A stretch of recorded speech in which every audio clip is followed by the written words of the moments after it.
अस्सलामुअलैकुम and a very good morning. Espresso में और हफ्ते के पहले शो में आपको खुश आमदीद कहेंगे। मैं हूं अर्मिला हसन और मैं हूं इमरान नसर। इस उम्मीद और दुआ के साथ कि आप बिल्कुल ठीक ठाक है। आज भी एक्सप्रेसो लगाए हुए हमारे साथ मौजूद है। दिन का आगाज और वीक का आगाज करने जा रहे हैं एक अच्छी सी स्माइल के साथ में भी, एक पॉजिटिव सोच के साथ में भी, और बहुत सारे लोगों के लिए बहुत मुश्किल भी है वीक का आगाज करना, लेकिन करना ज़रूरी है क्योंकि काम तो करना है, आगे बढ़ना है। आज हम शो का आगाज़ करें जी एक कल की खबर से। इनफैक्ट कल आपको मालूम है पीडीएम दोबारा से जागी और दोबारा से कुछ जलसे जुलूस का आगाज़ हुआ। इस पे तो हमने बात करनी है, इसके सियासी पहलू पे। लेकिन कल मैंने रात को जो खबरें देख रही थी तो मैंने सोचा था कि सुबह मैंने शो में इस पर लाजमी बात करनी है। वो ये कि जब हम पाबंदियों की, SOPs की बात करते हैं तो हम स्कूल्स बंद कर देते हैं, हम अम्यूजमेंट पार्क्स बंद कर देते हैं, सिनेमाज बंद कर देते हैं, लेकिन जब बात आती है पब्लिक के हवाले से जो इन जनरल, तो ये मुझे लगता है ऑपोजिशन जमाते हैं और चाहे हुकूमती जमाते हैं, इन तमाम चीज़ों से बरी जिम्मे है। हमने कल जलसे में जो सिचुएशन इमरान देखी, दैट वाज वर्स्ट। मतलब एक तरफ तो हम बाकायदा तौर पर रो रहे हैं कि कोविड के केसेस या कोविड का फैलाव दिन ब दिन बढ़ रहा है और डेल्टा वेरिएंट कितनी तेजी से फैल रहा है, अमवात हो रही है, वही स्टेज पे जा रहे हैं, और दूसरी तरफ ये मनाजिर आप अपनी टीवी माशाल्लाह जिन को जो यहाँ पे स्टेज पे मौजूद है तकरीबन सभी इसको फेस भी कर चुके हैं, सबको हो भी चुका है, शहबाज शरीफ समेत और खाकान अब्बासी साहब समेत। तो बहुत ज़रूरी है इस हवाले से जिम्मेदारी का मुजाहिरा करना। अब नहीं करेंगे तो कब करेंगे, इस पर हम बात करेंगे, जरा इन डिटेल्स भी बात करेंगे। फिर वक्त हेडलाइंस पे बात करता हूँ। हेडलाइंस देखते हैं। मुल्क में सियासी गहमा गहमी, पीडीएम एक बार फिर फाल होने लगी। शहर कायद में बड़ा सियासी जलसा। बिलावल भुट्टो की सियासी सरगर्मियां जारी। पीपल्स पार्टी का वफाकी हुकूमत के खिलाफ नई तहरीक चलाने का ऐलान। कोरोना केसेस में इजाफा, कारोबार और अवाम पर नई पाबंदियां। सियासतदान मुल्क में कोरोना फैलाने का सबसे बड़ा सबब बनने लगे। पेंसिल से दुनिया का सबसे छोटा वैक्यूम क्लीनर बनाने वाले एहसन कयूम होंगे एक्सप्रेसो के मेहमान। हमने इतने सारे यॉक देखे कि खुद थोड़े यॉक हो गए। बात करेंगे यॉक सराय पर मुस्तनसर हुसैन तारड़ साहब के साथ सेगमेंट निकले तेरी तलाश में। और सेगमेंट देसी फूड में फरियाल राना खिलाएंगी लाहौर अनारकली के मशहूर खोए वाले चने। जी, हेडलाइंस आपने जानी, सेगमेंट्स भी हैं और सियासत के हवाले से भी कुछ खबरें हैं, लेकिन अभी आपको बताएंगे आज की बड़ी खबर।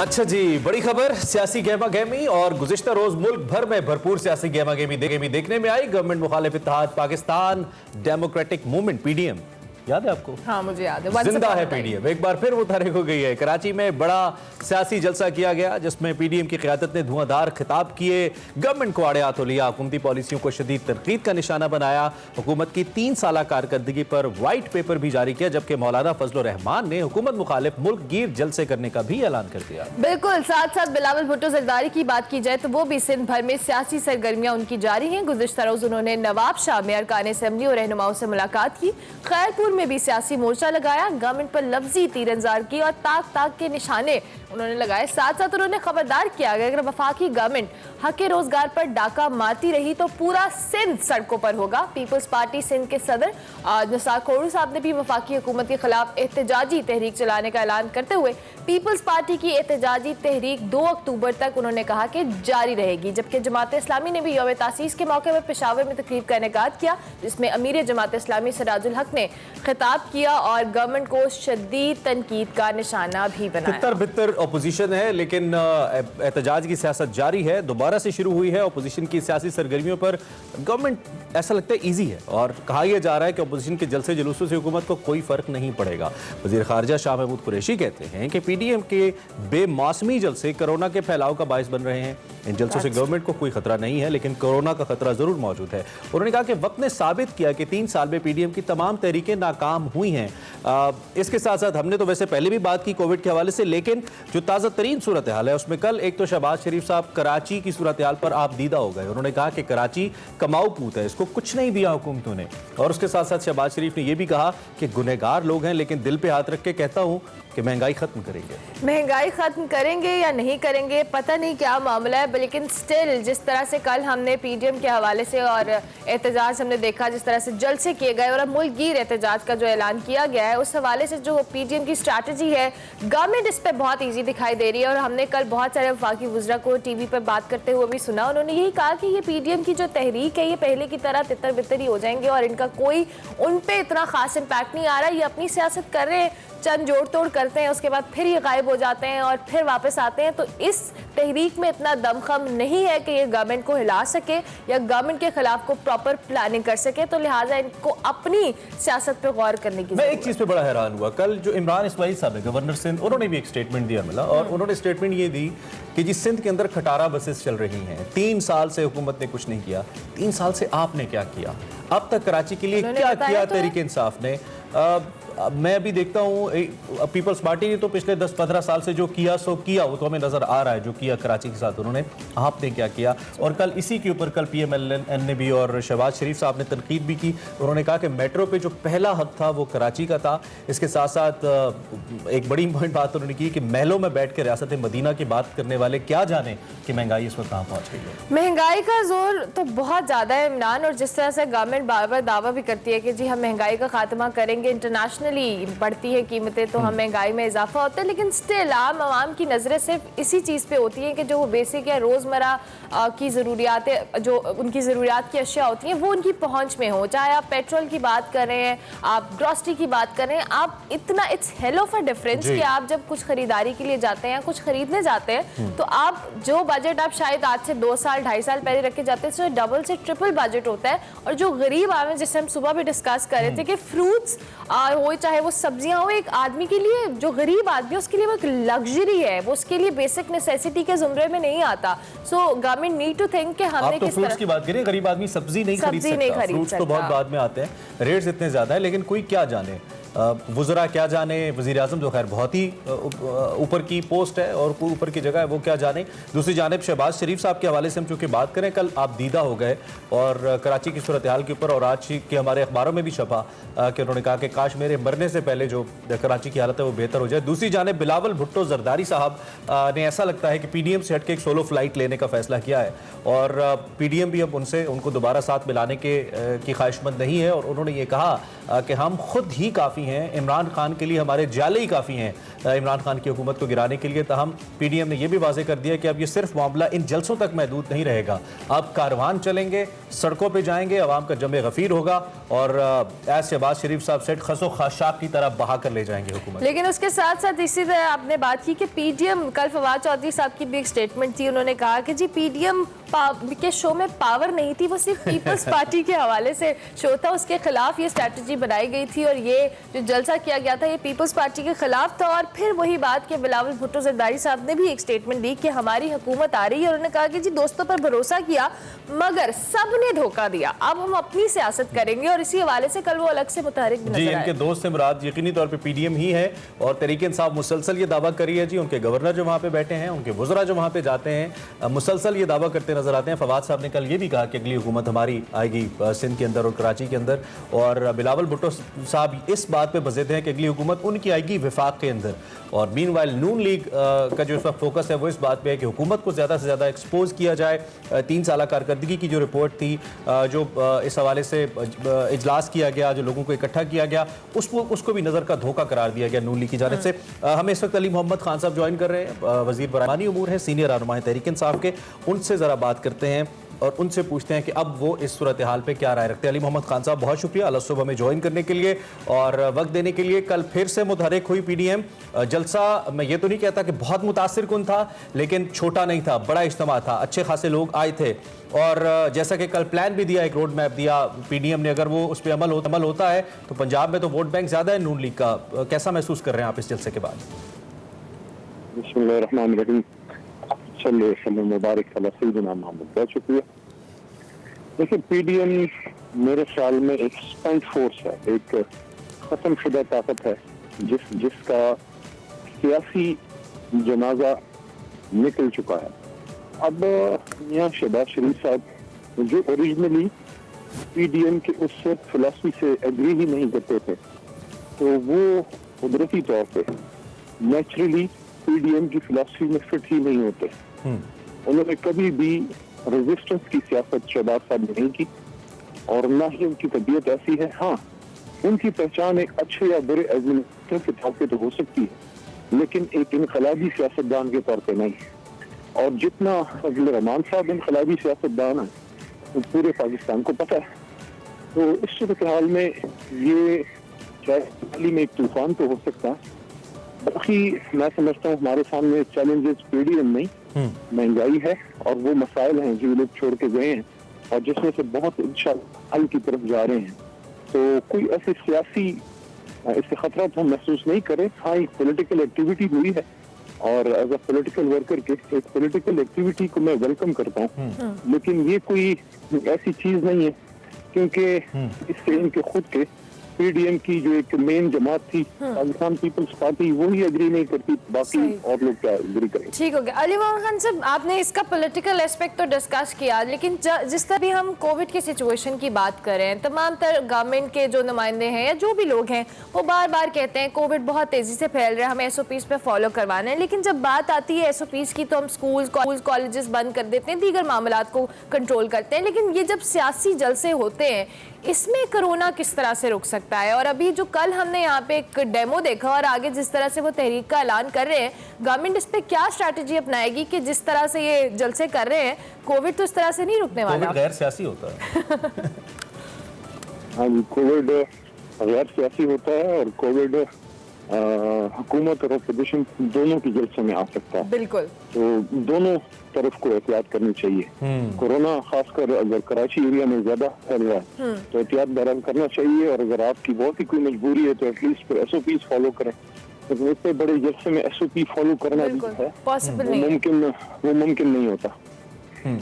ठीक है। अच्छा, लास्ट क्वेश्चन मेरा कराची के हवाले से है। कल फोकस रहा कराची के ऊपर और शहबाज शरीफ साहब आप दीदा भी हो गए। उन्होंने कहा बहुत सारे वसाइल का हक इस शहर का है, और मुराद अली शाह साहब ने कहा कि हमसे 3000 अरब का हिसाब मांगने वाले पहले हमारे 9000 अरब का हिसाब दें, हम उन्हें कमा कर देते हैं विफाक को और दीगर मुल्क को। इस पर आप क्या कहेंगे कराची की सूरत हाल के ऊपर? कैसे ले रही है तहरीक इंसाफ इसको? कल शहबाज शरीफ साहब के आंसू देख के तो हमें जो ऑस्कर का फंक्शन होता है वो याद आया। और कौन कहता है कि पाकिस्तान में मलके जज्बात अब नहीं रही? अगर मलके जज्बात नहीं रही तो शहंशाही जज्बात मैदान में आ चुके हैं। काश ये आंसू ये उस वक्त बहाते जब उनके बड़े भाई की वजारत अज़मा थी और वो वज़ीर आला पंजाब थे। अब पछतावे क्या हुआ खेत। सही है। अली भाई, thank you very much for joining us. बहुत शुक्रिया। अली मोहम्मद वजीर बराए पार्लिमानी उमूर इस वक्त हमारे साथ मौजूद थे और कल पीडीएम जलसे के बारे में इज़हार ख्याल करें। अभी हमें एक ब्रेक लेनी है, ब्रेक के बाद हाजिर होंगे। आप देखते रहिए एक्सप्रेसो।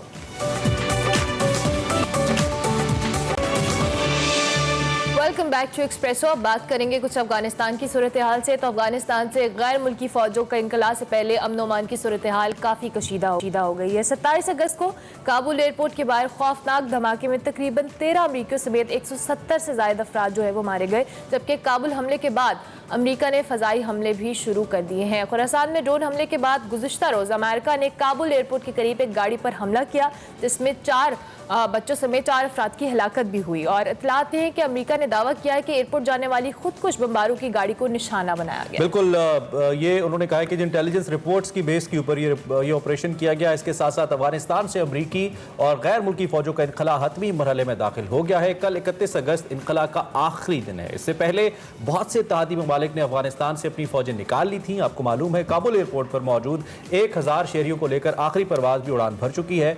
आज और कल आखिरी 2 दिनों में अमरीकी फौजी वतन वापस जाएंगे। तालिबान तर्जुमान ज़बीउल्लाह मुजाहिद कहते हैं कि अमरीकी फौजों के इत्तला के बाद उनके टेक्निकल माहिरीन और इंजीनियर्स की टीम एयरपोर्ट का निज़ाम चलाएगी। अफगानिस्तान में नई हुकूमत के लिए भी कोशिशें तेज़ हो गई हैं और सूरत हाल लम्हा ब लम्हा बदल रही है।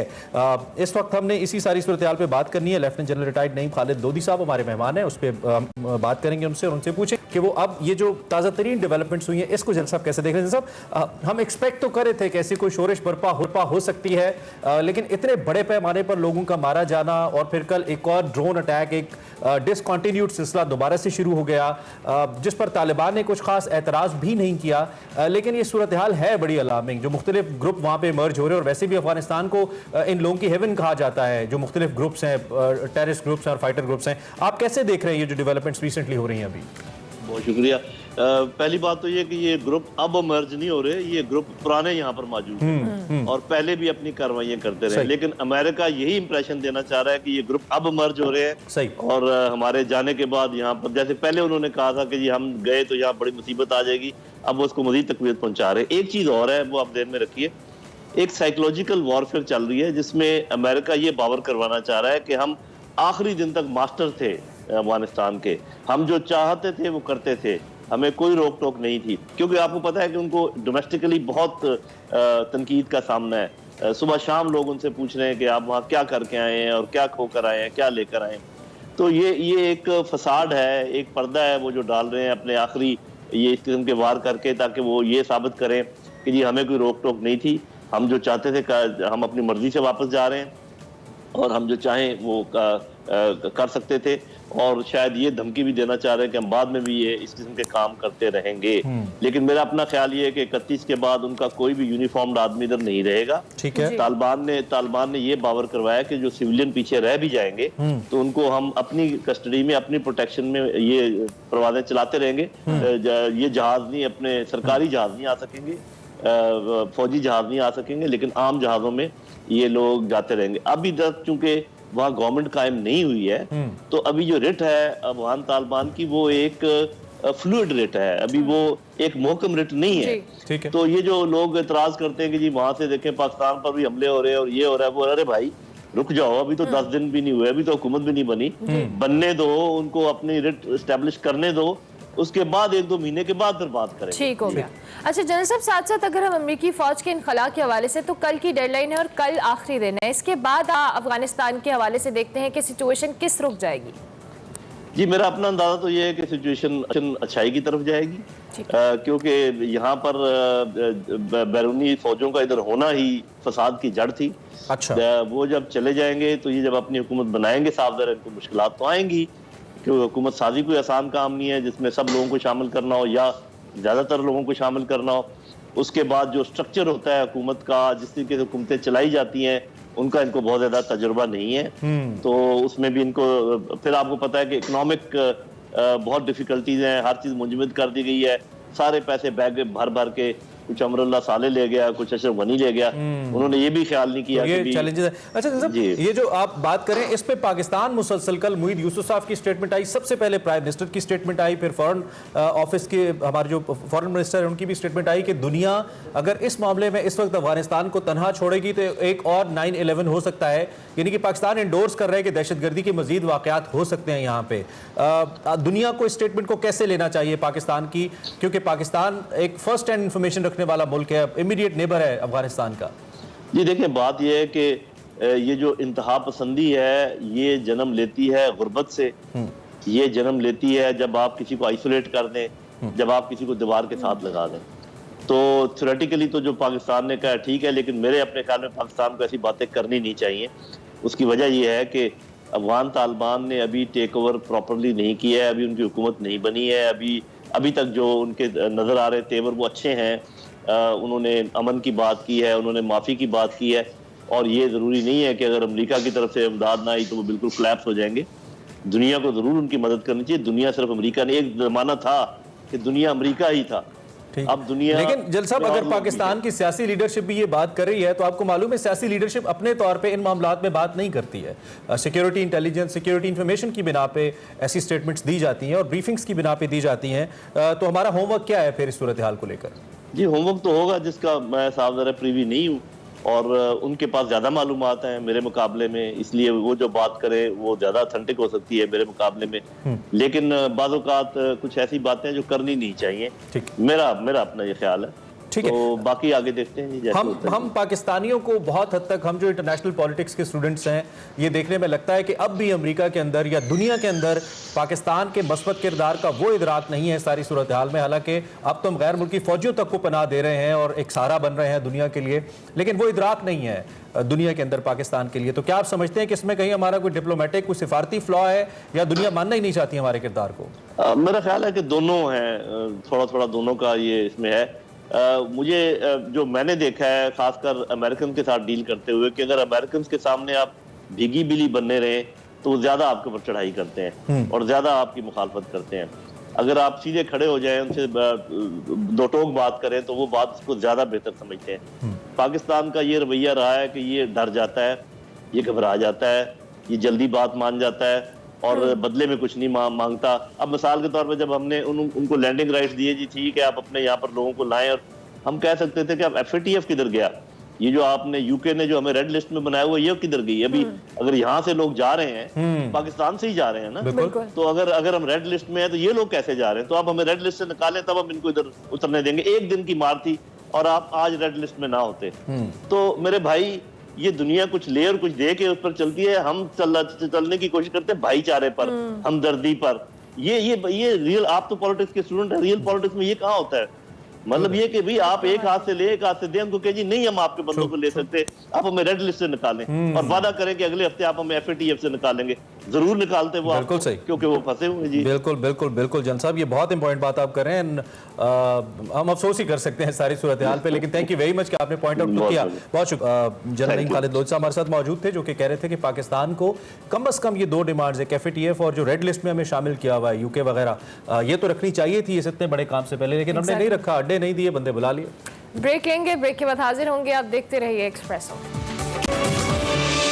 Welcome back to Expresso. आगे बढ़ते हैं। दुनिया में बेशुमार रिकॉर्ड्स तो बनते रहते हैं और कहते हैं कि रिकॉर्ड तो बनते ही टूटने के लिए हैं, और शायद ही कोई ऐसा रिकॉर्ड हो जिसको अब तक तोड़ा ना जा सका हो। रिकॉर्ड के बाद रिकॉर्ड आ जाता है, लेकिन मुतअद्दिद ममालिक के ऐसे रिकॉर्ड्स हैं जिन्हें उनके हरीफ ममालिक ने तोड़ा, और ऐसा ही एक आलमी रिकॉर्ड गुज़िश्ता कुछ अरसे से पाकिस्तान और भारत के जो नौजवान हैं वो भी तोड़ते और बनाते आ रहे हैं। आज हमारे साथ एहसन क़य्यूम मौजूद हैं, आपको हम दिखा भी रहे हैं कुछ तस्वीर भी स्क्रीन के ऊपर। वैसे तो by profession is a graphic designer और साथ ही मिनिएचर आर्टिस्ट भी हैं, और ऐसे कमाल के काम करते हैं कि देखने वाले दंग रह जाते हैं। और हाल ही में उन्होंने दुनिया का सबसे छोटा वैक्यूम क्लीनर, जितना मैंने छोटा कहा है ना इससे भी छोटा वैक्यूम क्लीनर बनाकर गिनीज वर्ल्ड रिकॉर्ड में अपना नाम जो बुक है उसके अंदर दर्ज करवाया। ये वैक्यूम क्लीनर जो है पेंसिल से बनाया गया, जिसका साइज 13 मिलीमीटर है और ये छोटे ज़रात को अपने अंदर खींच लेता है। ऐसे ने ये रिकॉर्ड 3 बार इंडियन गिनीज रिकॉर्ड होल्डर्स के रिकॉर्ड को तोड़कर बनाया, और उसे कब एहसन पेंसिल के सिक्के पर जो कड़ियां यानी कि चेन तराश करके जो वर्ल्ड रिकॉर्ड का एजाज है वो अपने नाम कर चुके हैं। इस फन के बारे में हम एहसन से जानेंगे एक्सक्लूसिवली। एहसन क़य्यूम हमारे साथ मौजूद है।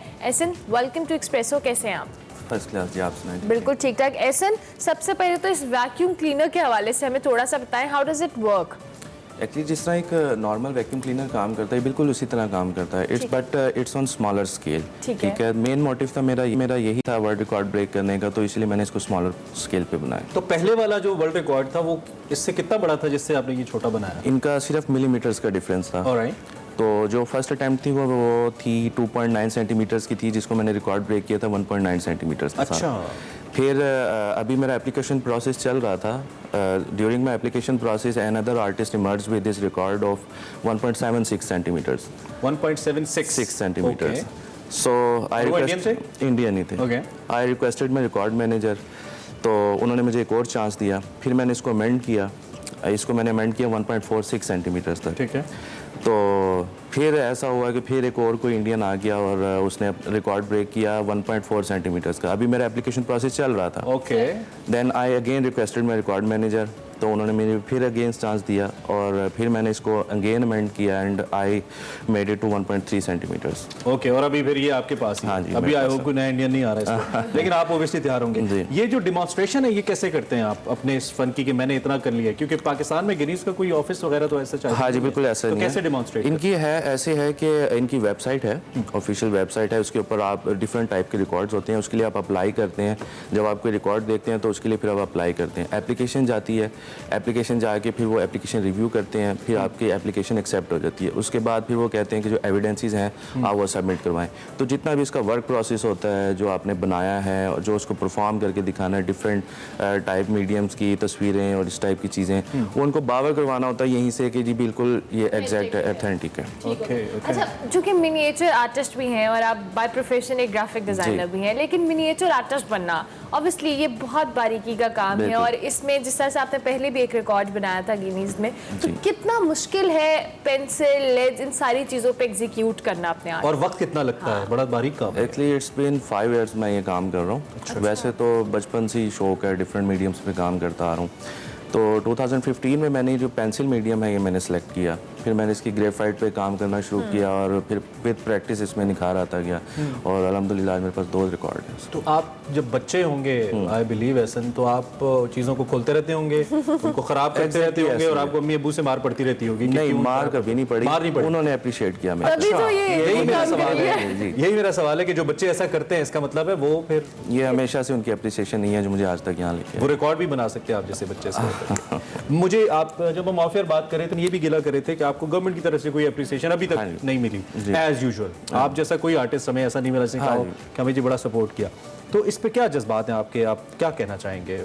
ऑब्वियसली आपको रिसोर्सेज चाहिए, आपको फाइनेंशियल सपोर्ट भी चाहिए बीइंग अ आर्टिस्ट। बिल्कुल ऐसी है। एक्चुअली मुझे गिला इस चीज़ का होता है कि ये एक इंटरनेशनल ऑर्गेनाइजेशन है, इन्होंने हमें वर्ल्ड लेवल पे रिकग्निशन दे दिया फ्री ऑफ कॉस्ट, कोई सर्विस चार्जेस नहीं होते इनके गिनीज वर्ल्ड रिकॉर्ड वालों के, तो ये हमें पूरी दुनिया में एक रिकग्निशन दे रहे हैं। लेकिन हमारी लोकल गवर्नमेंट के कान पे जूं नहीं रूंगती, वो कोई सपोर्ट नहीं है उनकी तरफ से, उनके कोई इदारा नहीं है ऐसा जो ऐसे आर्टिस्ट को सपोर्ट करे, जो उनको इनकरेज करे, तो इस तरह से बहुत डिसअपॉइंटमेंट है और मैं एक्सपेक्ट भी नहीं करता। ये ऐसे ना, आप जैसे बहुत सारे ऐसे आर्टिस्ट भी हैं और ऐसे प्लेयर्स भी हैं, एथलीट्स भी हैं जो ये गिला शिकवा करते नजर आते हैं कि दुनिया भर में उनको पहचान मिलती है लेकिन पाकिस्तान में उनको अनफॉर्चुनेटली उस तरह से। मैं चाहूंगा थोड़ा सा अगर ये हमें दिखा भी बिल्कुल दीजिए, दिखा सामने दे तो बड़ा that हुआ would be प्लीज एंड पे, perfect। क्योंकि वक्त हमारे पास कम है। Does it operate? जरा कैमरा क्लोज कीजिए। ऑपरेट का Operate तो वीडियो नहीं अब क्यों होगा, होगी? लेकिन वो हाँ, मतलब थोड़ा सा this is the vacuum cleaner. Okay that's your camera. Okay, ये क्लीनर है बेसिकली, और ये कनेक्ट होता है किसी चीज के साथ? ये पावर के साथ कनेक्ट होता है, 4.5 वोल्ट पे ऑपरेट होता है। ठीक है, एंड आप इसको पेंसिल के आगे लगाते हैं? नहीं, ये पेंसिल ही है। It is the This is complete part of pencil। आप इसको ऐसे ही ऑपरेट करते हैं? ऐसे ही ऑपरेट करते हैं। Okay. इसको ये पावर से कनेक्ट होगा Alright. And small particles create करके उसको डेमोंस्ट्रेट करके दिखाया। और इसको कितना पावर चाहिए होता है? 4.5 वोल्ट। 4.5 वोल्ट। और ये आपने बताया कितना? 1.3 1.3 सेंटीमीटर का मतलब 13 millimetre. 13 millimeter. This is the smallest vacuum cleaner that you are seeing right now on our screen in the world. ये तो हाथ और में भी इनके नजर पास इसका रिकॉर्ड भी है। खैर, कमाल है। अब वक्त हमारा खत्म हो रहा है, एंड पे कोई कुछ मैसेज देना चाहें? Anything you want to say about your work? मैं यही कहना चाहूँगा कि जो न्यू जनरेशन है वो कुछ प्रोडक्टिव काम की तरफ अपना ध्यान लगाए, जैसा कि आजकल सोशल मीडिया पे एक्टिविटीज़ चल रही हैं, कुछ ख़ास अच्छी नहीं है जो उनकी चल रही हैं। मैं ये इनकरेज करना चाहूँगा उन लोगों को कि कुछ ऐसी हम जो लोग हैं इंस्टाग्राम पे बहुत लोग अप्रिशिएट करते हैं, वो कहते हैं कि हमें आपसे बहुत इंस्पिरेशन मिलती है, तो अपने अंदर का टैलेंट एक्सप्लोर करें और दुनिया को दिखाएं कि आपके अंदर क्या क्या काबिलियत है। जबरदस्त। We wish you very best of luck Thank you, Ehsan, ji, and congratulations one again. Ehsan Qayyum हमारे साथ, जिन्होंने सबसे छोटा वैक्यूम क्लीनर बनाया और गिनीज वर्ल्ड रिकॉर्ड में अपना नाम दर्ज कराया। अभी हमें एक ब्रेक लेनी है, ब्रेक के बाद हाजिर होंगे। आप देखते रहिए express. Welcome back to Expresso. Break के बाद हाजिर हो चुके हैं जनाब, और इमरान हसन का सुबह सुबह चने खाने का बहुत दिल कर रहा नहीं, था। इसका पता है क्या होना चाहिए कि लोहे के चने तो आपने सुने होंगे, आगे क्या खिलाते हैं? खोए के चने। टाइम कम है, देसी फूड, खोए के चने and Faryal Rana. Here we गो।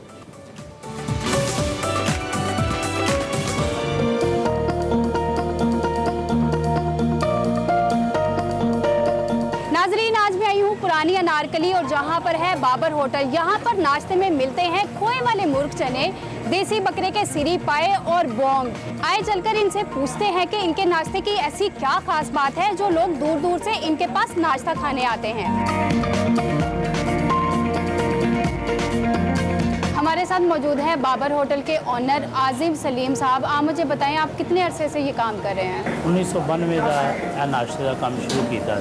सबसे पहले ये काम किसने शुरू किया था? जी, हमारे वालिद साहब थे, मेरे बड़े भाई थे, वो ये काम करते थे, बाबर भाई। आप नाश्ते में क्या क्या सर्व करते हैं?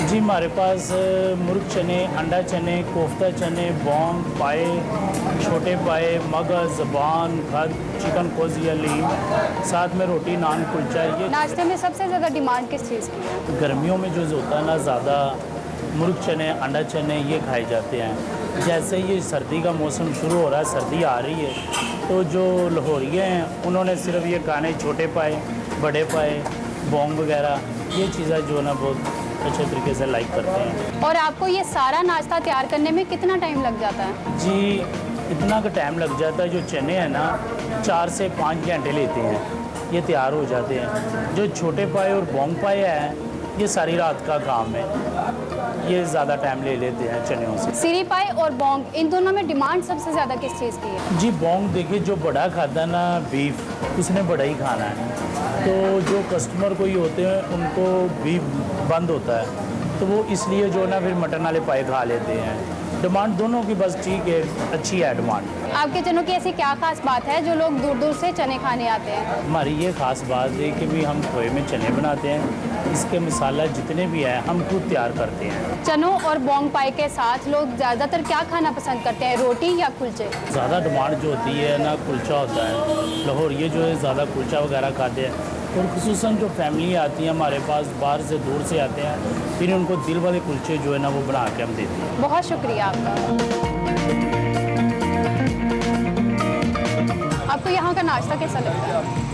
नाश्ता बहुत अच्छा है इनका, मतलब कि काफ़ी वैरायटी है। चनों में भी मतलब कोफ्ता चने हैं और साथ इनके पास निहारी वगैरह भी है, पाए भी हैं। तो क्या ऐसी खास बात लगी इनके चनों में आपको? एक तो इनका टेस्ट, और जो ये फ्रेश नान बनाते हैं और बिल्कुल फ्रेश इनके चने होते हैं, इनका टेस्ट ही ऐसा है जो हमें यहाँ पे खींच लाता है। आप कहाँ से हैं? जी हम DHA से हैं नाश्ते के लिए। आपने ऑर्डर किया था? ऑर्डर यहाँ की जो स्पेशलिटी है वो है इनके खोए चने और जो बोंग और पाए होते हैं। अच्छा, तो आपको टेस्ट कैसा लगा यहाँ का? टेस्ट इनका अच्छा है। स्पेशली मतलब मैं पहले एक्चुअली जब मैं PU में पढ़ता था तो तब मैं यहाँ से काफ़ी मैंने ट्राई किया। आज मैं अपनी फैमिली के साथ आया हूँ। इनके नाश्ते की ऐसी क्या बात है जो आप यहाँ पर आते हैं? पहले स्टूडेंट थे तब आते थे, आप फैमिली वाले हैं अब आते हैं फैमिली जी। को? टेस्ट इनका बाकी मतलब काफ़ी सारे नान चने वाले हैं जिनके अच्छा टेस्ट है, लेकिन इनका मुझे ज़रा थोड़ा बेहतर लगा। एक तो ये कि स्पाइसेस के लिहाज से बात जो होते हैं वो काफ़ी ज़्यादा स्पाइसी होते हैं, ये ठीक है, अच्छा नॉर्मल है। मतलब जो इतना ज़्यादा स्पाइसी नहीं पसंद करते उनके लिए बहुत अच्छा है। आपने क्या ऑर्डर किया था? हम लोगों ने नान चने और पाए वगैरह ऑर्डर किए हुए। टेस्ट कैसा लगा? टेस्ट बहुत अच्छा है और कुजीन इनका अच्छा है और मतलब डिफरेंट है टेस्ट, इसलिए। क्या डिफरेंट है इसमें, क्या खास बात है? मिर्च थोड़ी सी कम है। इट साउंड्स लाइक हेल्दी, अच्छा लग रहा है। अच्छा, खाना बनाने के शौकीन हैं? हाँ जी। अच्छा, तो कभी ट्राई किया ऐसा खाना हाँ जी, बनाना? बहुत दफ़ा ट्राई किया, लेकिन ये बहुत मज़े का ये ज़्यादा मज़े का? हाँ, घर में भी ट्राई किया, लेकिन थोड़ा बाहर का एक स्पेसिफिक टेस्ट होता है, तो वो इसलिए दैट्स वाई हम यहाँ पर ट्राई किया है। आपने क्या ऑर्डर किया था? हम लोगों ने बोंग पाए ऑर्डर किए थे। काफ़ी सुना हुआ था कि इनके बोंग पाए काफ़ी मज़े के होते हैं, टेस्टी हैं, और वाकई इनका टेस्ट काफ़ी अच्छा है। अच्छा, तो टेस्ट कैसा लगा इनका? टेस्ट बहुत मज़े का है। अब मैं फैमिली के साथ भी आना चाहूँगा, इवन फ्रेंड्स को भी यहाँ का बताऊँगा कि वहाँ से जाके बोंग पाए लेंगे। आपने क्या ऑर्डर किया था? हमने बोंग पाए ऑर्डर किए हैं और आज हमारा दूसरा ट्रिप है यहाँ पे। मैं तो फर्स्ट टाइम जब खाया था तो मुझे काफ़ी अच्छा लगा था इनका। उसकी वजह यह है कि इनका टेस्ट बहुत अच्छा है।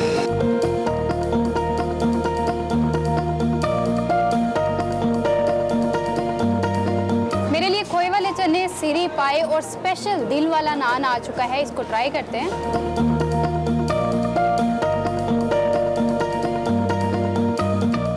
नाजरीन, चनों में वाकई खोए का जायका आ रहा है। आप लोग भी एक बार जरूर ट्राई करें। मिलते हैं अगले नए देसी खाने में। अल्लाह हाफिज।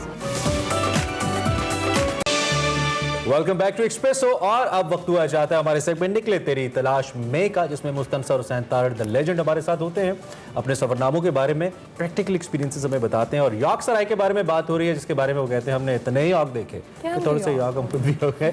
देखते हैं आज का निकले तेरी तलाश में।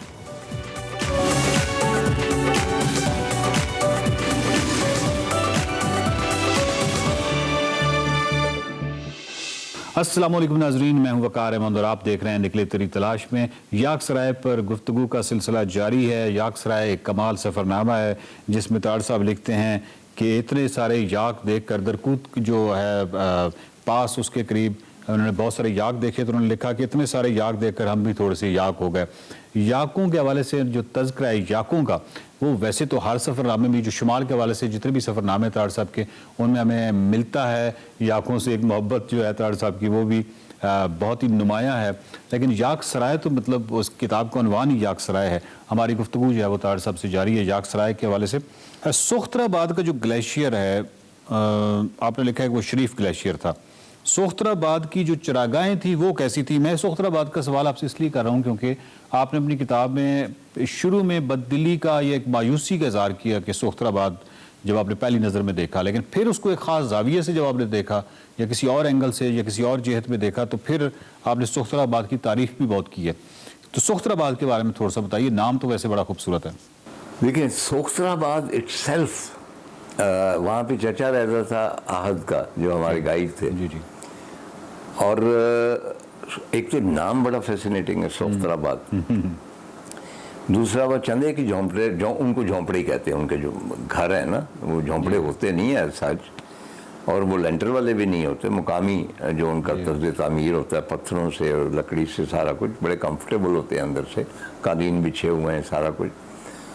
तो सोख्तराबाद दूर से वो लगा कि सोख्तराबाद ही है, जला हुआ है, और हम बड़े मायूस हुए। लेकिन जब वहाँ पहुँचे हैं तो असल में वो एक ऐसा पॉइंट था जी, जो होता है ना विंटेज पॉइंट, कि किसी एक मुकाम से आप मंजर देखते हैं, उनको बनाया होता है कि यहाँ से इसकी बेहतरीन मतलब शक्ल दिखाई देती है किसी भी मंजर की।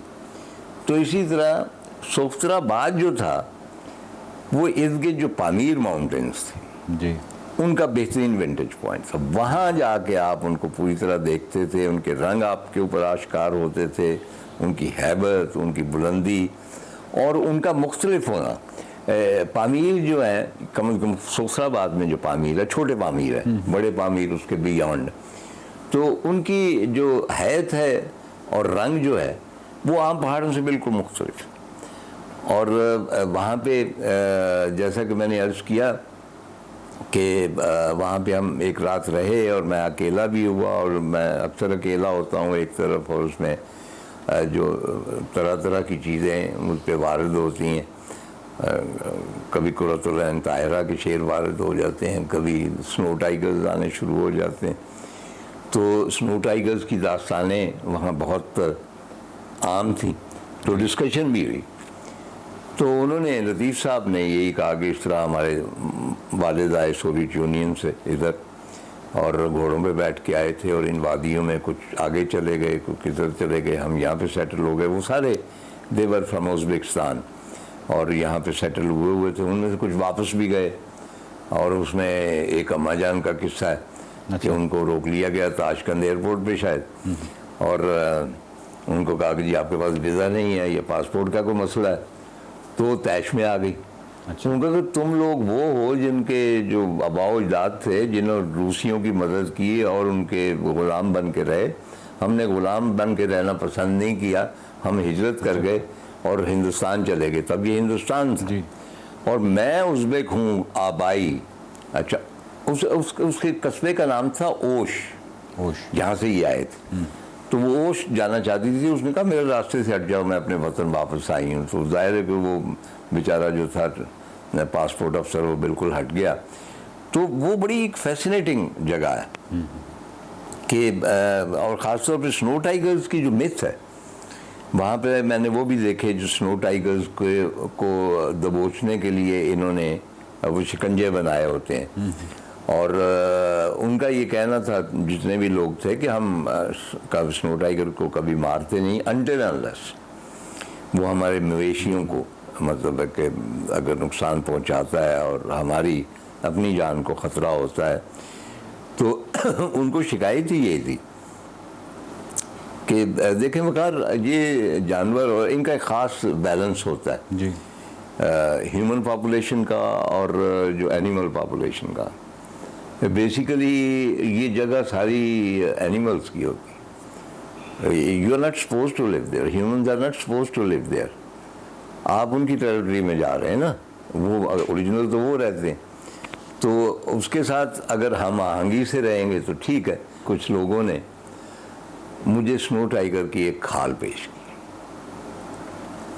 और उन्होंने कहा कि ये हमारी फैमिली में पिछले 20-30 साल से, और जिस तरह नगर में जो है असरार हमारे दोस्त, उन्होंने अपना पुराना चोगा मुझे पेश किया था कि ये सबसे कीमती चीज़ है हमारे घर में, इसी तरह वहाँ भी सबसे कीमती चीज़ वो स्नो टाइगर की खाल वो मैं ले आया तो पहले मैंने उसे अपने ड्राइंग रूम में बिछाया, लेकिन मैंने गिल्टी फील किया कि इतनी गर्मी में ये इसको पता नहीं फर्श जो है गर्म है, तो खाल स्नो टाइगर की है, ये कैसा होगा और ये कहाँ आ गया है।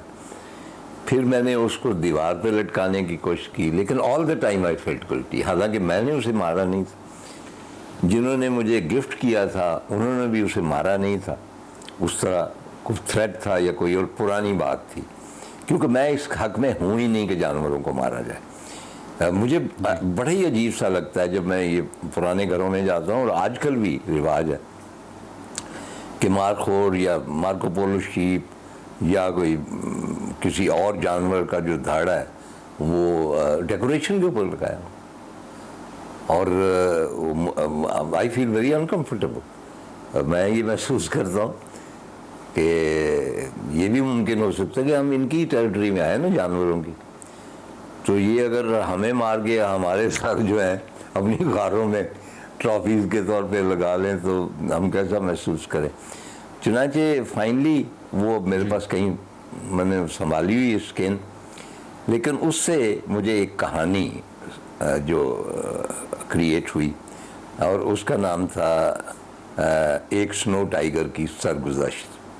वो सारा वही एक्सपीरियंस है कि वो एक स्नो टाइगर उतरता है और सर्दियों के ज़माने और वो भूखा है, और एक लड़की उसको थोड़ा सा शहद देती है खाने के, तो वो उनका रिलेशनशिप। तो नॉर्थ ने सिर्फ ये नहीं है कि मेरी जो आवारगी की हिस्सा है उसकी तशफ़ी की है, बल्कि मेरी क्रिएटिविटी जो है उसको भी नए एंगल दिए। अच्छा, केंजा बाई जो हैं ये एक ऐसा किरदार है जो मुसलसल आपकी किताब में बड़ा एक अहम किरदार है, लेकिन आपने एक जगह पे एक नीचे नोट लिखा हुआ है कि केंजा बाई जो है उनसे आपकी मुलाकात के बाद उसकी 3 माह बाद शादी हो गई और फिर वो एक चट्टान के ऊपर मुर्दा पाया गया। तो ये क्या वाकया था सर? केंजा बाई का कैरेक्टर मैंने पूरा उसमें डिपिक्ट किया है जी। ये उन्हीं का बेटा था अब्दुल वाहिद का, शायद 3 भाई थे और उनमें से केंजा बाई शिकारी था। उसके पास एक गन भी थी को पुरानी, और सिवाय इसके कि भाई वो फैमिली को प्रोवाइड करता था। एक तो होता है ना कि जो ब्रेड रोटी लाता है घर वालों के लिए, खुराक, तो केंजा भाई अपने घर वालों के लिए शिकार करके लाता, और उसकी बिल्कुल मंगोल आंखें थी, उर्दू वगैरह उसे बिल्कुल अंग्रेज़ी कोई नहीं आती थी, वो अपनी को ज़ुबान बोलता था। अच्छा। और बड़ा इंटरेस्टिंग कैरेक्टर था। उसके साथ मैंने वादा किया कि मैं फिर वापस आऊँगा वगैरह वगैरह, और उसकी चंद एक तस्वीरें बहुत अच्छी थी। उसकी डेथ का मुझे तब पता चला जिस उसके एक रिश्तेदार ने मुझे ख़त लिखा कि आपके पास केंजा भाई की तस्वीरें होंगी, तो इस तरह उसकी डेथ हो गई। बाद में डिटेल का पता चला, फिर गिलगित से भी लोग गए, तो ये हुआ कि किसी चट्टान पे वो फलांगा है या गया है, तो वहाँ से गिरा है और ही डाइड।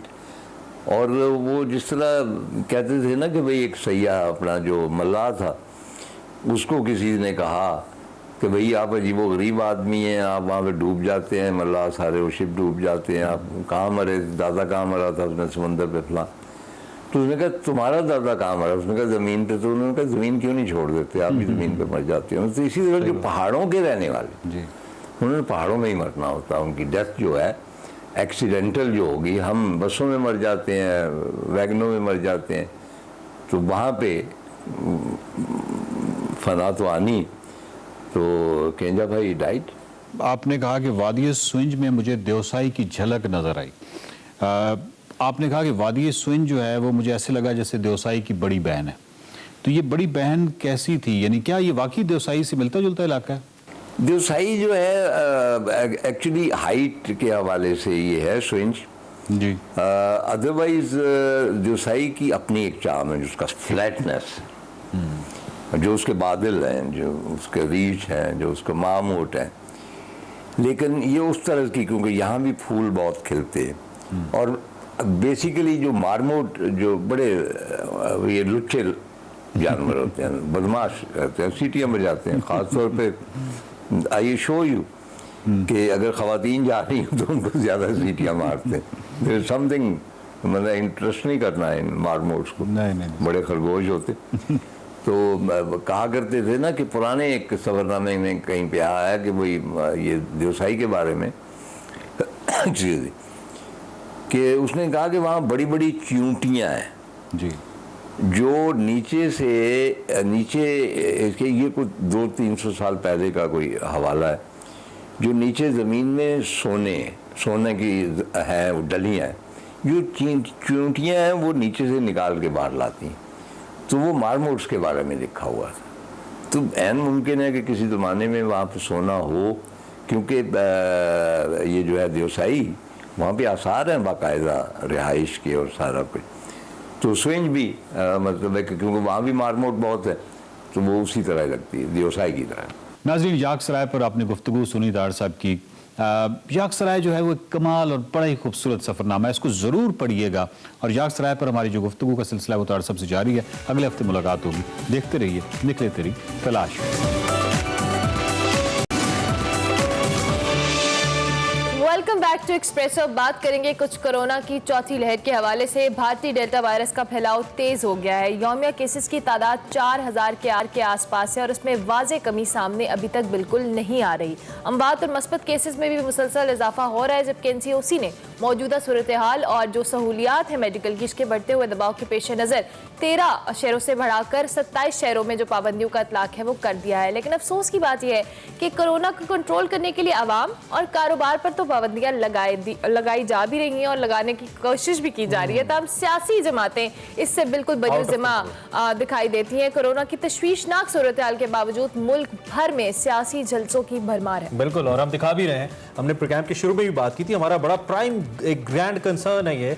गुज़िश्ता हफ्ते जुमेरात के रोज़ वज़ीर आज़म ने कन्वेंशन सेंटर में एक बड़ा इज्तिमा कर लिया। खुद वज़ीर आज़म वहाँ पे थे और हमें SOPs तो कहीं नज़र नहीं आई। इवन फ्रंट रो के अंदर बैठे हुए लोगों के भी मास्क नज़र नहीं आए। बहुत से लोगों के हमें धज्जियाँ उड़ाई हैं SOPs की। गुज़िश्ता रोज़ PDM ने कराची में जलसा किया। उन्होंने कहा जी हुकूमत आ गया तो हम क्यों पीछे रहे। SOPs नाम की कोई चीज़ नहीं थी। और सिंध भर में बिलावल भुट्टो के जलसे भी इस वक्त जारी हैं। सिंध में ही डेल्टा वेरिएंट सबसे ज़्यादा है और वहीं पर आप देख रहे हैं कि इस वक्त सूरत हाल क्या हो रही है। SOPs पर अमल नहीं हो रहा है। जमात इस्लामी भी पीछे नहीं है, यानी कि कोई जमात भी पीछे नहीं रह रही। और फिर आपको आज़ाद कश्मीर के इलेक्शंस तो याद होंगे ही कि उसमें कितना बड़ा SOPs को किस हद तक नज़रअंदाज किया गया था। डॉक्टर नौशीन हामिद साहिबा पार्लिमानी सेक्रेटरी सेहत है, हम मौजूद हैं। डॉक्टर साहिबा भी और हम भी मुसलसल अवेयरनेस के लिए काम भी कर रहे हैं, कोशिश भी कर रहे हैं, लेकिन इनकी अपनी जमात भी और इनकी मुखालिफ जमात भी ख्याल नहीं रख रही हैं। डॉक्टर साहिबा अस्सलाम वालेकुम, आई होप आप ठीक ठाक हैं और आपका वीक का आगाज़ अच्छा हुआ है। ये बड़ी अफसोसनाक बात है, न सिर्फ हुकूमती जमात, अपोजिशन जमातें, सियासी जितनी भी लीडरशिप है इसके ऊपर बड़ी जिम्मेदारी आयद होती है, क्योंकि ये लोग बेसिकली लोग इनसे सीखते हैं, पूरा मुल्क इनसे सीखता है और उसके बावजूद इतनी गैर जिम्मेदारी। आप खुद एक पॉलिटिशियन हैं, आप कैसे देख रही हैं सूरत हाल को? जी देखें, जहाँ भी अवामी इज्तिमात होंगे और SOPs पे अमल दरामद नहीं होगा वो तो बिल्कुल भी चीज़ मैं समझती हूँ एक्सेप्टेबल नहीं है। जिन्ना कन्वेंशन सेंटर के इवेंट का ये था कि हम लोगों ने वैक्सीनेशन जो है वो कंपलसरी की हुई थी और वैक्सीनेशन सर्टिफिकेट्स जो थे वहाँ पर लेकर साथ आने के लिए कहा गया था और फुली वैक्सीनेटेड लोगों को ही अलाउ किया गया था। मगर बहरहाल अवामी इज्तिमात जो हैं उसको मैं डिफेंड तो नहीं करूँगी, मगर इस वक्त जो सिचुएशन कोविड की है उसमें SOPs जो हैं उनके साथ बहुत सारी एक्टिविटीज़ जारी रखी जा सकती हैं, मगर अनफॉर्चुनेटली लोग जो हैं SOPs की तरफ नहीं आ रहे। मास्क की कंप्लायंस आज भी 1% है। Fully agree with you. इस वक्त ये है कि जो हमें वैक्सीनेटेड लोग हैं उनके लिए भी मास्क का इस्तेमाल जो है वो लाजमी है, उनके लिए भी ज़रूरत है कि वो मास्क का इस्तेमाल करें और SOPs को उसी तरह फॉलो करें, क्योंकि ये डेल्टा वेरिएंट जो है ये थोड़ा डिफरेंटली बिहेव करे ये वैक्सीनेटेड लोग। तो इसलिए जाहिर है ये जलसे जुलूस जो है इनको हम डिफेंड तो नहीं कर सकते इस वक्त, ये जितने अवॉइड हो जाएं उतना ही बेहतर है। बिल्कुल, जिस तरह से आप कह रही हैं कि इतने बड़े इज्तिमात पे पॉसिबल नहीं होता कि आप SOPs को फॉलो करवा सकें, आप कितने लोगों को कर सकते हैं। डॉक्टर साहब एक और मेरा कंसर्न चूँकि कल पर्सनली जाने का इत्तेफाक हुआ एक्सपो सेंटर में और वैक्सीनेशन के हवाले से वहाँ पर कुछ मामला यही थे कि वहाँ पर भी इतना ज़्यादा रश देखने में आ रहा था और SOPs का उस तरह से फॉलो नहीं किया जा रहा था। लोगों की तादाद बहुत ज़्यादा थी और चूंकि वीकेंड भी था, अब चूंकि गवर्नमेंट ने कंपल्जन भी कर दी है कि वैक्सीनेटेड अफराद को भी पेट्रोल मिलेगा, या हम मोटरवे की बात करते हैं एग्जैक्टली, तो इस वजह से लोगों का बहुत रश देखने में आया। तो आपको लगता है कि गवर्नमेंट को इस मजीद सेंटर्स बनाने पे भी फोकस करना चाहिए, क्योंकि एक्सपो सेंटर के ऊपर अगर मैं स्पेसिफिकली बात करूँ बहुत प्रेशर था, लोग बहुत ज़्यादा थे और SOPs फॉलो नहीं हो रहे थे। जी, वैक्सीनेशन सेंटर्स की तादाद भी बढ़ाई जा रही है और इस वक्त जो हमारी मोबाइल वैक्सीनेशन है वो एक बड़ा इफेक्टिव रोल प्ले कर रही है। अगर आप देखें तो दिन में जो 11 से 12 लाख वैक्सीनेशन हो रही हैं, इसमें 30% से ज़्यादा वो वैक्सीनेशन है जो मोबाइल वैन्स के साथ डोर टू डोर जाके उनके डोर स्टेप के ऊपर की जा रही है। तो इससे हमने कोशिश तो की है कि बर्डन जो है इन सेंटर्स पे कम हो और लोगों के घरों तक उनके डोर स्टेप तक पहुंचा जाए। तो ये अभी 34-35% रेशियो है टोटल वैक्सीनेशन का थ्रू मोबाइल यूनिट्स। तो मगर इसके अलावा मैं समझती हूँ कि वैक्सीनेशन सेंटर्स के ऊपर काउंटर्स भी बढ़ाए गए हैं, उनके नए वैक्सीनेटर्स भी भर्ती किए गए हैं। तो कोशिश यही है कि जितना ज़्यादा से ज़्यादा फैसिलिटेट किया जाए वो कर सके।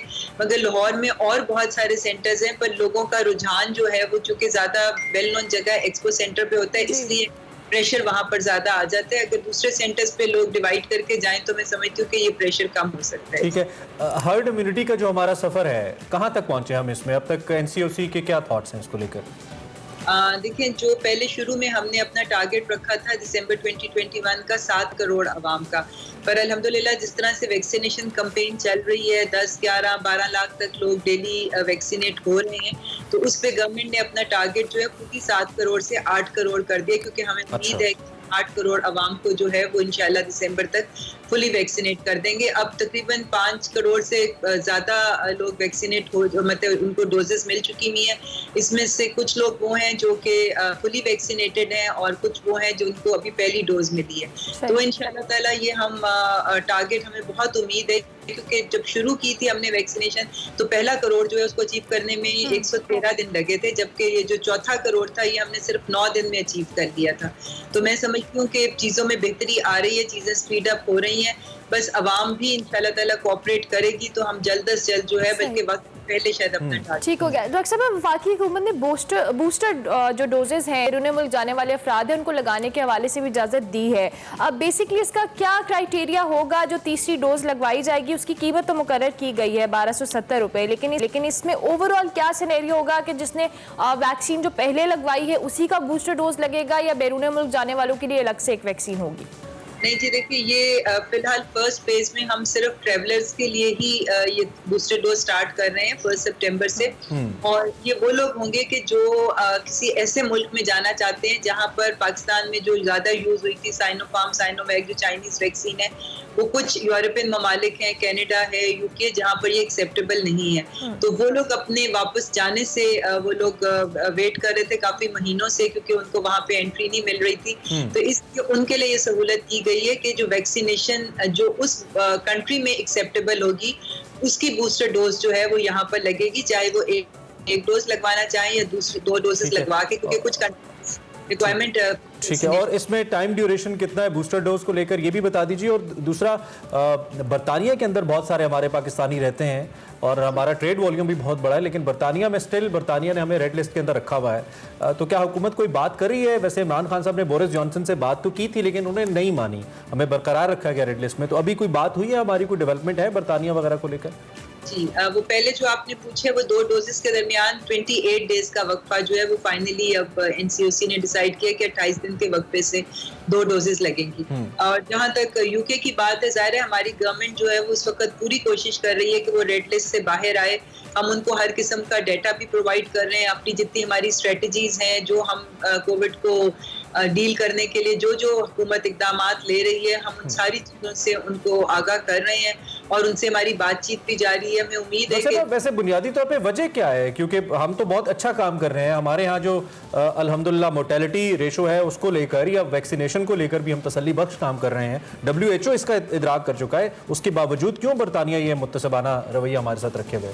जी बिल्कुल, मैं समझती हूँ कि उनको कुछ हमारे डाटा के ऊपर शक व शुबात उन्होंने इजहार किया। समझ रहे हैं कि जितने केसेस रिपोर्ट हो रहे हैं, जितने टेस्ट हो रहे हैं, उससे ज़्यादा अनरिपोर्टेड केसेस भी मौजूद हैं। तो वो हमारे डाटा के ऊपर उनके कुछ क्वेश्चंस हैं। तो गवर्नमेंट उनको सेटिस्फाई करने की कोशिश कर रही है। हम उनको मजीद भी डॉक्यूमेंट्स प्रोवाइड कर रहे हैं और मुसलसल उनसे राब्ते में हैं। हमें उम्मीद है कि इंशाल्लाह सितंबर में रिव्यू। ठीक है, और मुख्तसरन डॉक्टर साहब, ये जो 28 दिन है ये तो नॉर्मल डोजेस के बीच में, अगर 2 डोजेस के बाद बूस्टर डोज लगवानी है तो उसमें कितने दिन का फासला चाहिए हमें? जी, जब कुछ महीने जिन लोगों को वैक्सीन लगे हुए हो गए हैं 3-4 महीने या इससे ज्यादा, उनको ये बूस्टर डोज। ठीक है, ठीक है, thank you very much doctor साहबा, बहुत शुक्रिया कि आपने मौजूद ज्वाइन किया। डॉक्टर नौशीन हामिद हमारे साथ मौजूद थी, ओवरऑल वैक्सीनेशन के हवाले से, कोविड की सिचुएशन के हवाले से बात करी थी। अभी हम एक ब्रेक लेंगे, ब्रेक के बाद हाजिर होंगे। आप देखते रहिए एक्सप्रेस।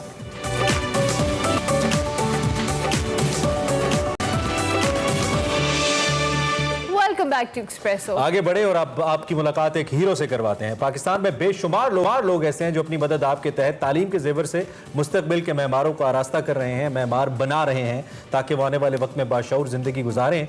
आज हमारे साथ सिंध यूनिवर्सिटी जामशोरों की एक ऐसी तालिबा महानूर शेख मौजूद हैं जो कि अपनी मदद आपके तहत एक स्कूल चला रही हैं। इस स्कूल में 150 बच्चों को पढ़ा रही हैं और ये काम उन्होंने कैसे सोचा, कैसे कर लिया और अब तक किस तरीके से इसे कामयाबी से लेकर चल रही हैं। खास तौर पे वो बच्चे जो कि नॉर्मली स्ट्रीट बेगर्स होते हैं, भीख मांगते हैं, उनको ये पढ़ाती हैं। और मानूर यकीनी तौर पे हमारी सोसाइटी की, सिंध की और पाकिस्तान की हीरो हैं। उनसे हम इसी हवाले से बात करें। बिल्कुल, मानूर हमारे साथ इस वक्त मौजूद हैं। मानूर, आपको बहुत खुश आमदीद कहेंगे। कैसी हैं आप, खैरियत से? मैं बिल्कुल ठीक हूँ। अच्छा मानूर, एक तो आप खुद इतनी छोटी सी हैं, फिर आपने छोटे बच्चों को पढ़ाने का ख्याल आपको कैसे आया और आपने एक बाकायदा तौर पे स्कूल चला रही हैं अपने मदद आपके तहत, जहाँ पे आप 150 के करीब बच्चों को एजुकेशन दे रही हैं। सो इस जो स्कूल है इसका कॉन्सेप्ट कैसे आया आपको, आइडिया कैसे आया और आपने इसको एग्जीक्यूट कैसे किया? जब कोविड स्टार्ट हो गया था तो सब लोग अपने घरों तक ही महदूद हो गए, हम भी घर तक ही महदूद हो गए थे। उसके बाद जब थोड़ा सा रिलीफ मिला और थोड़ी सी आने जाने की बाहर थोड़ा सा रिलीफ हुआ तो मैं उस गांव में जाती थी और मैंने देखा कि वहाँ पे जो बच्चे हैं वहाँ पे वो मैंने जहाँ पे स्कूल खोला है उसके अपोजिट में एक कब्रिस्तान है, वो हमारे डिस्ट्रिक्ट का बहुत बड़ा कब्रिस्तान है। वो बच्चे वहाँ पे खेल रहे हैं और उनको जो खेलते हैं और जो शहर के लोग आते हैं फातिहा पढ़ने, वो उनको जो है खिरात वगैरह देते थे, तो उनमें एक मांगने की आदत पड़ गई थी और वो बच्चे जो है सारा दिन उनका इंतजार करते थे। फिर मैंने ये चीज़ देखी कि ये बच्चे सारा दिन वहाँ पे अपना टाइम जो है दे रहे हैं, उनका इंतजार कर रहे हैं। इससे अच्छा है कि इनको एक अच्छा सा माहौल दिया जाए और इनको एंगेज कर दिया जाए कि इनको, तभी मैंने ये सोचा। और फिर मैं सब गाँव में सब एक के घर गई और उनको मैंने कहा कि आप अपने बच्चे मेरे पास छोड़े और इनको मैं पढ़ाऊंगी। तभी उसने उनको, पहले मेरे पास 3-4 बच्चे थे, फिर आहिस्ता से, और मेरे पास बिठाने की भी इतनी फैसिलिटी नहीं थी। मैं बच्चों को बोरियों और शॉपर्स बिछा के ही बिठाती थी और क्योंकि मैं अपने मतलब जो मेरी पॉकेट मनी है वो उससे ही सारा काम चलवाती थी, तो इसी वजह से हम सब नीचे ही बैठे थे। फिर आहिस्ता से बच्चे बढ़ते गए और अभी माशाल्लाह से 150 बच्चे हैं। माशाल्लाह। तो ये तो बड़ा मुश्किल काम है, 150 बच्चों को संभालना, बिठाना, पढ़ाना। इसके लिए तो वसाइल भी चाहिए, फिर कैसे पूरे करती हैं? कोई मदद करते हैं अब आपके गांव वाले आपकी? ये जो मैंने स्टार्ट किया स्कूल, इसको तकरीबन 10 से 11 मंथ हो गए। स्टार्टिंग में मुझे कुछ दोस्तों ने सोलर पैनल अरेंज करके दिया, उसके बाद 3-4 माह के बाद जो है मुझे कुछ दोस्तों ने, जब उन्होंने देखा कि बच्चे बोरियों पे बैठते हैं, शॉपर्स पे बैठते हैं और इनके सारे कपड़े भी गंदे हो जाते हैं, मेरे भी कपड़े गंदे हो जाते हैं, फिर एक दोस्त ने मुझे जो है कारपेट्स अरेंज करके दिए। तो और किसी ने मतलब मेरी हेल्प नहीं की है, जो भी लोग हैं सब, और गांव वाले तो इतने अफोर्डेबल नहीं है, इसी वजह से मैंने उनको कहा कि उनको मैं फ्री में ही पढ़ाऊंगी। गांव वाला का इतना रुझान नहीं है एजुकेशन के तहत, एजुकेशन के लिए, क्योंकि उनका कॉन्सेप्ट है कि ये चीज़ हमें कुछ भी नहीं दे सकती, इससे अच्छा है कि हमारे बच्चे मंडियों पे जाएं, सब्जी वगैरह उठाएं और उनको रोज के बेसिस पे दिहाड़ी मिल जाती है, 100 रुपए वो कमा लेते हैं, ये ज्यादा उनके लिए मतलब बेनिफिट है, वो ये सोचते हैं इनकी। फिर मैंने उनको इसी वजह से कहा कि इनका सारा खर्चा मैं उठाऊंगी, बस आप लोग ऐसा करें कि बच्चों को मेरे पास भेजें। मानूर इतना ज़बरदस्त काम कर रही हैं कि हम आपकी जितनी तारीफ़ करें, आपको जितना अप्रिशिएट करें वो काम है। तो मुझे मानूर ये बताएं कि जो अब 150 बच्चे आपके स्कूल में पढ़ रहे हैं, आप इनको खुद अकेले एजुकेशन देती हैं या कोई वॉलंटियर्स हैं, जो टीचर्स हैं जो आपके साथ मिलकर इन बच्चों को पढ़ाते हैं? मेरे पास जो तकरीबन क्लासेस हैं वो नर्सरी से मैट्रिक तक के स्टूडेंट्स हैं। फिर हम ऐसे करते हैं जो मिडिल सेक्शन की गर्ल्स हैं, जैसे 7th 8th की गर्ल्स हो गई या 6th की गर्ल्स हो गई, वो गर्ल्स जो हैं मेरे पास एज अ हेल्पर और मेरे पास काम करती हैं। ये मेरे पास बच्चे इतने ज़्यादा हैं और स्पेस इतना कम है, इसी वजह से मैं शिफ्टों में चलाती हूँ। 2 बजे से शिफ्ट स्टार्ट होती है रात 8:30 बजे तक, तो वो लड़कियां जो हैं पहली शिफ्ट में वो खुद पढ़ती हैं और दूसरी शिफ्ट में हम उन सब छोटे बच्चों को पढ़ाते हैं, जैसे नर्सरी क्लास हो गया, पीजी क्लास हो गया, हम सब उनको मतलब मिलके पढ़ाते हैं। मैं उनको समझाती हूँ कि कैसे पढ़ाना है, कैसे करना है।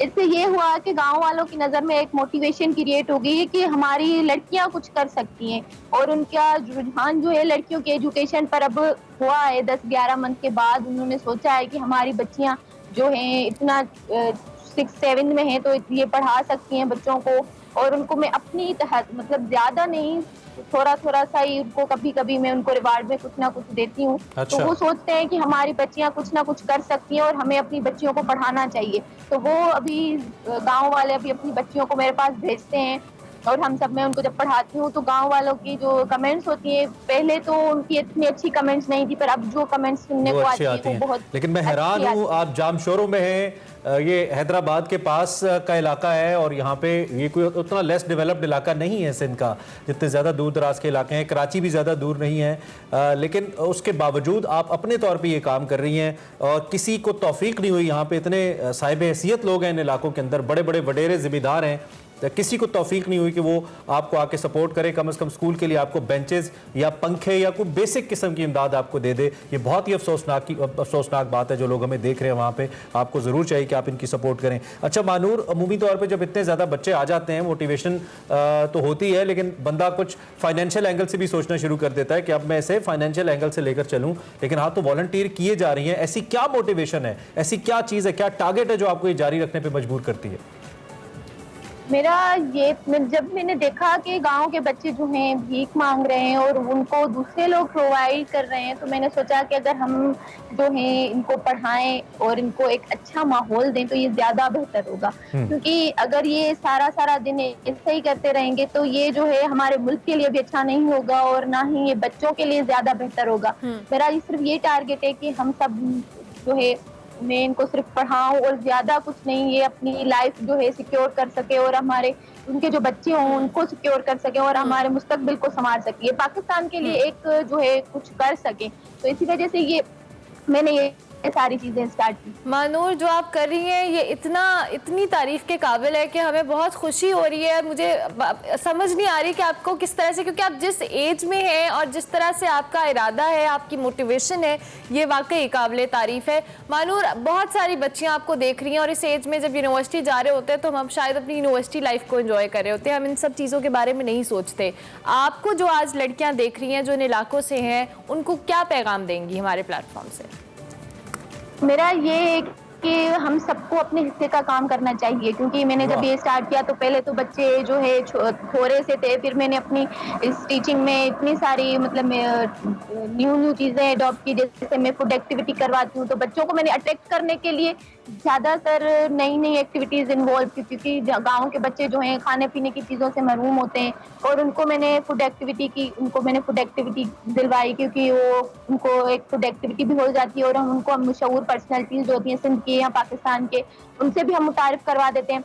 और मैंने ये किया कि बहुत सारी एक्टिविटीज़ करवाई, जैसे कि उनको मिट्टी में से ही मैंने उनको खिलौने वगैरह बनाना सिखाए कि वो कैसे बनाते हैं, फॉर एप्पल या बी फॉर बॉल जैसे भी बनाए। तो मेरा ये सिर्फ सबको है कि ये जो ये समझ लीजिए कि ये मैंने एक पौधा लगाया है, यही समझ लीजिए कि मैंने एक पौधा लगाया है और हम सबको जो है मिलकर इसको अगर हम पानी दें तो ये एक दिन ये दरख्त बनकर और छायादार दरख्त बन जाए, क्योंकि ये हमारे पाकिस्तान के लिए ज्यादा बेहतर होगा। क्योंकि अगर ये जो है सायादार दरख्त बन जाएगा तो ये सब पाकिस्तान के लिए आप न सिर्फ आप काम बहुत खूबसूरत कर रही हैं, आपकी सोच बहुत ही खूबसूरत है और आपके वालिदैन इस हवाले से खराज तहसीन के मुस्तहिक हैं, जिनकी आप बेटी हैं, कि उन्होंने इतना खूबसूरत जहन, इतना खूबसूरत बच्चा इस मुल्क को दिया है, और आपके असातिज़ा जिनकी वजह से यकीनी तौर पे आपकी शख्सियत में ये बेहतरी आई है। आप हीरो हैं हमारी। और वंस अगैन जो लोग हमें देख रहे हैं, ख़ास तौर पे सिंध के इलाके, जामशोरो, हैदराबाद, कराची के, वो ज़रूर इनके साथ खड़े हों, इनको सपोर्ट करें। मानूर शेख के इस अज़्म के अंदर, और मैं बिलीव करता हूँ जो अज़्म है आपका मानूर, आप रुकने वाली नहीं है, इंशाल्लाह आप आगे जाती रहेंगी। हमारा प्लेटफॉर्म हाजिर है, जब भी आप इस हवाले से कुछ भी अचीव करें, कुछ भी चाहें, हम आपके लिए मौजूद हैं, जब भी आप आना चाहें। बहुत शुक्रिया। Thank you very much Mahnoor. और महानूर शेख हमारे साथ है, जामशोरों में बच्चों को पढ़ाती हैं, और जिस तरह से उन्होंने स्कूल को डेवलप किया, ये हमारी इंतज़ामिया गवर्नमेंट के लिए एक लम्हा फिक्री है कि इतने कम एज में आकर लोग अपने तौर पर ये सब काम कर रहे हैं, तो गवर्नमेंट और इंतज़ामिया कहाँ पर है जहाँ पर ये सब हम जिस नाम पे ये वोट लेते हैं और आवाम। बिलावल साहब, मुराद अली शाह साहब जागे। ब्रेक लेंगे, ब्रेक के बाद हाजिर होंगे। आप देखते रहिए espresso.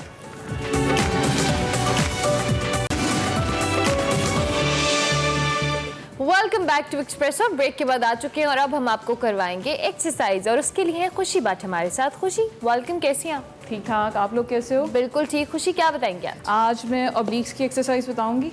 For every person wants to do obliques workout, क्योंकि हम बैठते हैं, स्टमक और ऑब्लिक्स बाहर आ जाते हैं उसकी वजह से।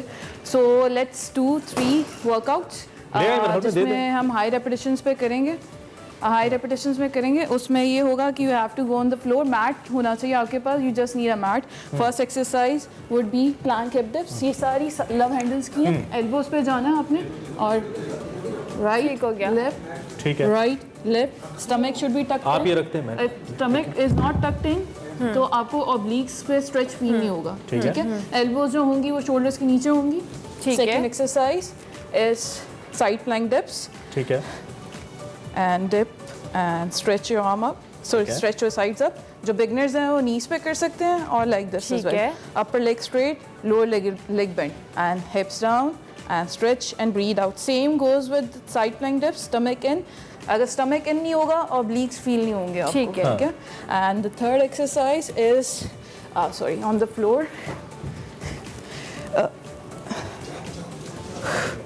This is called mermaid. ठीक है। मरमेड क्रंचेस, जो बिगनर्स हैं वो सिंगल लेग के साथ कर सकते हैं, ठीक है। ये आपने इस फैट को वैसे कहा जाता है this is the most stubborn fat. Yes, stubborn fat. ऐसा ही है क्या? ये बहुत देर से जाता है। यस, एशियंस है ना, तो हमारा ज़्यादा मसला ऑब्लिक्स का और स्टमक का होता है। It's because of the weather, हमारा मसल नहीं बनता, वेस्ट होता है, एंड हमारा ज़्यादा बैठने की वजह से, और ये चला जाता है। If you are more active, we are walking. अच्छा, ये जो आप हमें एक्सरसाइज बता रही हैं, ये टाइम बेस्ड हमने करनी है या सेट्स बेस्ड? नहीं, मैं आपको रेपिटेशंस दूंगी, क्योंकि इसके लिए आपको हाई रेपिटेशंस करनी है। 30 रेपिटेशंस ईच। 30 जो बिगनर्स हैं वो इजी वे कर सकते हैं, इसलिए मैंने इजी एक्सरसाइज बताई। 30 रेप्स के से अगर 20 या 15 करेंगे, उसमें आपको स्ट्रेच फील नहीं होगा। तो you have to do 30 repetitions each and 3 rounds at least, ताकि आपको प्रॉपरली यहाँ पर बर्न फील हो। जब तक यहाँ पर मसल नहीं अच्छा स्ट्रेच होगा, आपका फैट भी नहीं। और ये कितनी टफ है, इससे देख लें कि she is sweating like in no time. So obviously मेरे जैसा बंदा तो बेचारा रह ही जाए। आप 3 से शुरू कीजिए। मैं 3 दिन से 3 फिर 10 सेकंड का time. Thank you very much खुशी, बहुत शुक्रिया आपने एक्सरसाइज बताई। अब हम अपने देखने वालों से लेंगे इजाजत, और इजाजत के लिए, क्योंकि हमें इजाजत के लिए बस इजाजत ही चाहिए, बस हम जान दो सानू। कल मुलाकात होगी। टिल देन टेक केयर, अल्लाह हाफ़िज़।